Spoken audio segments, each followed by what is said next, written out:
1513, Florence. Niccolò Machiavelli sits in exile, writing by candlelight. He's been tortured, betrayed, stripped of everything he built. And yet, he's smiling, because he discovered something that made him untouchable, not physically, emotionally.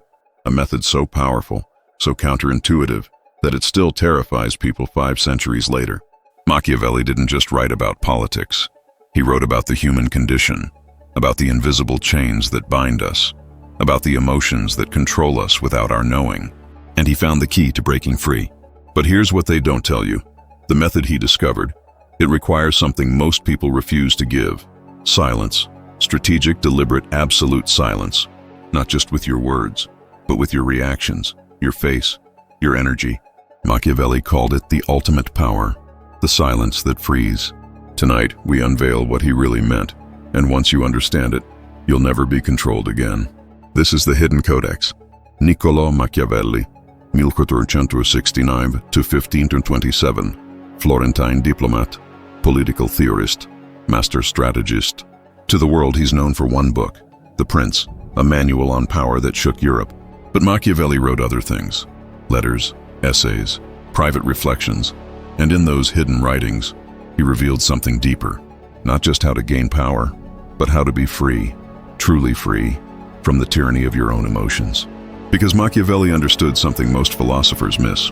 Your emotions aren't just feelings, they're weapons, and if you don't control them, someone else will. He spent years in the political arena, watching men rise and fall, and he noticed a pattern. The strongest men, the ones with the most resources, the best armies, the highest positions, they crumbled, not from external attack, but from internal collapse. Anger destroyed them, fear paralyzed them, pride blinded them, desire enslaved them. And Machiavelli realized, the real battle isn't out there. It's in here, in the mind, in the heart, in the moment between stimulus and response. Master that moment, and you become unbreakable. Before we go deeper into what Machiavelli discovered, if you sense there's more to power than what you've been told, if you're ready to learn what the truly strong refuse to reveal, subscribe to the Hidden Codex. Turn on notifications, because what comes next cannot be unlearned. Now let's continue. Machiavelli observed something in the courts of Florence, something that happened over and over. A prince would receive bad news, an insult, a betrayal, and in that moment, his face would change. Anger would flash, or fear, or desperation, and everyone watching would see it. That's when Machiavelli understood. Your face is a window, not just to your soul, but to your strategy, to your weakness, to your leverage points. The moment you react, you reveal yourself, and in that revelation, you lose. Machiavelli wrote in a private letter, never meant for publication, "He who cannot hide his feelings cannot rule, not others, not himself." Most people read Machiavelli and think he's talking about deception, about lying, about manipulation. He's not. He's talking about mastery, emotional mastery, the ability to feel something and choose not to show it. Not because you're repressing it, but because you're governing it. There's a difference. Repression is weakness. It's pushing the emotion down, letting it fester, letting it control you from beneath. Governance is strength. It's feeling the emotion fully and deciding whether to express it, when, how, to whom. That decision, that's where freedom lives. Think about the last time someone said something that hurt you or angered you. What did you do? Most people react immediately. They defend, they attack, they show the wound. And in that moment, they hand their power to the other person. Because now that person knows. They know what hurts you. They know what triggers you. They know how to control you. Machiavelli saw this happen to powerful men. Again and again, a rival would test them, push a button, and they'd explode or collapse, and everyone would see their weakness. From that moment on, they were finished, because everyone knew the key to their cage. But Machiavelli noticed something else. There were a few men, very few, who never reacted. You could insult them, threaten them, even torture them, and their face remained still. Their voice remained calm. Their energy remained contained. These men terrified everyone, not because they were cruel, but because they were unreadable, unpredictable, unbreakable. No one knew what they were thinking. No one knew what they were planning. No one knew what they cared about, and that made them untouchable. Machiavelli called this strategic composure, and he believed it was the foundation of all real power. Here's how it works in practice. Let's say someone disrespects you publicly, insults you in front of others. Most people do this. They react immediately. They defend their honor. They show anger. They escalate. And what happens? They look weak, emotional, controlled. But if you understand Machiavelli's method, you do something else. You pause. You look at them, calmly, almost with curiosity, and you say nothing. Or you smile slightly and say, "Interesting," and move on. What happens then? The person who insulted you loses their power because they didn't get the reaction they wanted. They didn't control you. And everyone watching sees something. They see that you cannot be moved, cannot be provoked, cannot be controlled. That's when you become dangerous, in the best way. Machiavelli wrote in The Prince, "The wise man does not show his teeth until he's ready to bite." He wasn't talking about physical violence. He was talking about emotional restraint, about strategic silence. Because when you react immediately, you waste your energy. You reveal your position. You give your opponent time to prepare. But when you stay silent, when you wait, when you let them wonder, you accumulate power. You maintain mystery. You control the timing. And timing is everything. 3 years after his exile, Machiavelli received a letter from a man who had betrayed him, who had caused his torture, his imprisonment, his ruin. The letter was smug, mocking. It asked, "How does it feel, Niccolo, to be forgotten?" Everyone expected Machiavelli to respond, to rage, to plot revenge. He did none of those things. He burned the letter without reading it twice and wrote in his journal, "A dog barks. Does the lion reply?" That silence said everything. Because Machiavelli understood something most people miss. Your attention is a gift. Your reaction is a gift. Your emotion is a gift. And gifts should only be given to those worthy of them. When you react to someone who disrespects you, you're telling them, "You matter to me. You have power over me. You can affect me." But when you don't react, when you stay silent, you're saying something else. You're saying, "You don't exist to me. You're beneath my notice. You're irrelevant." And that destroys people, not physically, but psychologically, because everyone wants to matter. Everyone wants to be seen, to be acknowledged. Deny them that, and they unravel.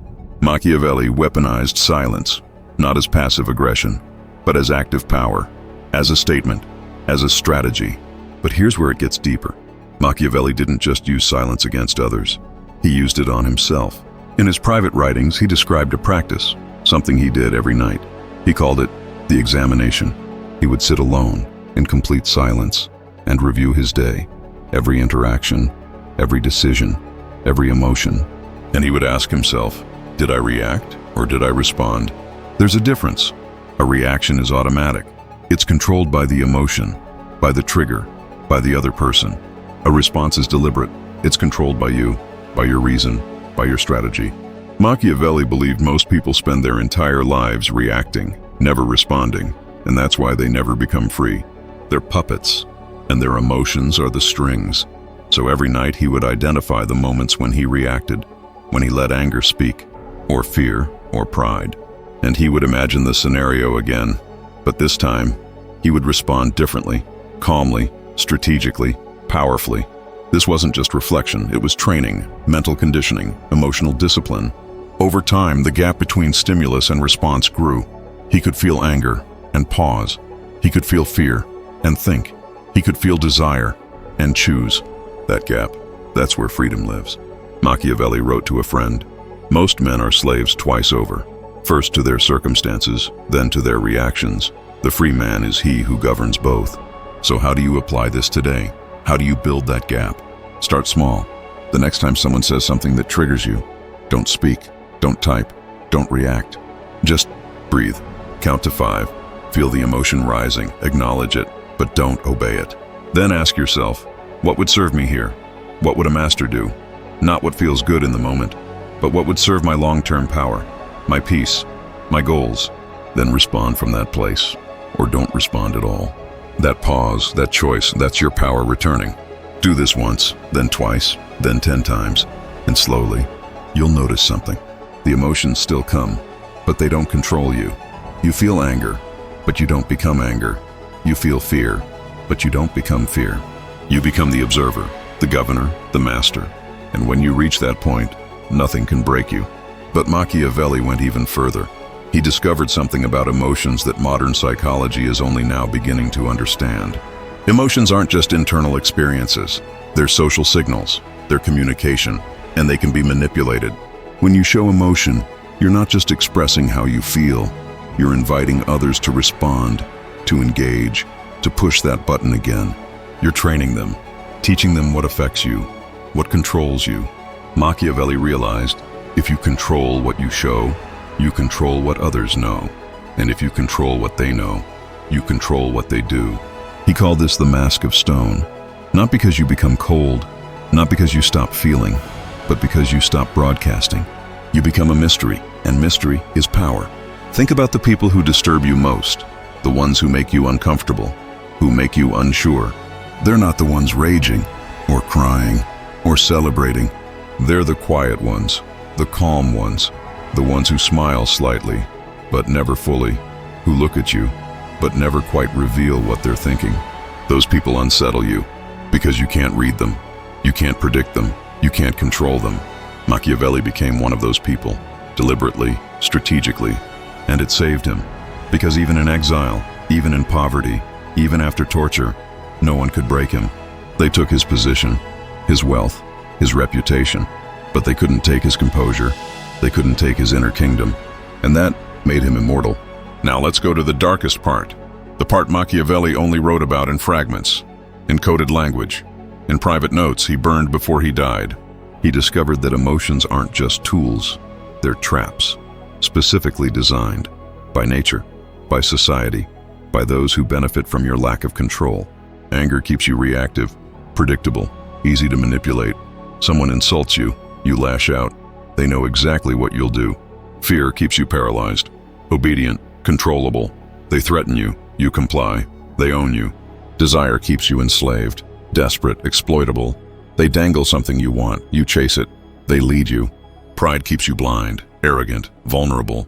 They flatter you, you believe them. They strike. These aren't just natural emotions, they're levers. And the world is full of people who know exactly which ones to pull. Machiavelli wrote in a burned letter, reconstructed from fragments, the masses are controlled through their passions. The individual is freed by mastering his. This is why they fear the calm man. He cannot be hurted. This is why emotional control is dangerous, not to you, but to those who profit from your lack of it. Think about it. Entire industries exist to trigger your emotions. Advertising, media, politics, social media. They make you angry, so you click. They make you afraid, so you buy. They make you insecure, so you consume. They make you outraged, so you engage. Your emotions aren't just yours, they're commodities, and you're giving them away for free. Machiavelli saw this happening in his time, not with technology, but with rhetoric, with propaganda, with manipulation. Powerful families would hire orators to enrage the public, to make them demand war, or accept tyranny, or attack enemies.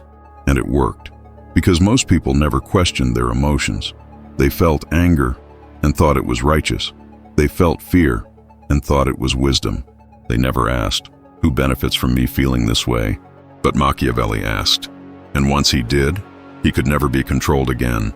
So here's the practice he developed, the one that made him unbreakable. Every time you feel a strong emotion, pause and ask 3 questions. 1, what triggered this emotion? Be specific, not they disrespected me, but they said this specific thing, in this specific way, at this specific time. 2, who benefits if I act on this emotion?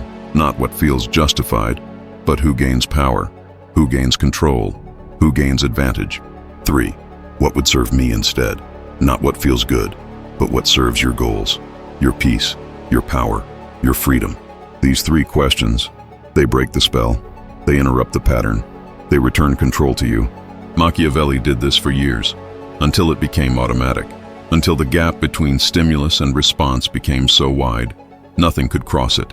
He could stand before his torturers, feel the pain, feel the fear, feel the rage, and still, his face remained calm, his voice remained steady, his spirit remained unbroken, because he had mastered the one thing they couldn't touch, the space inside, the inner kingdom, the sovereign self.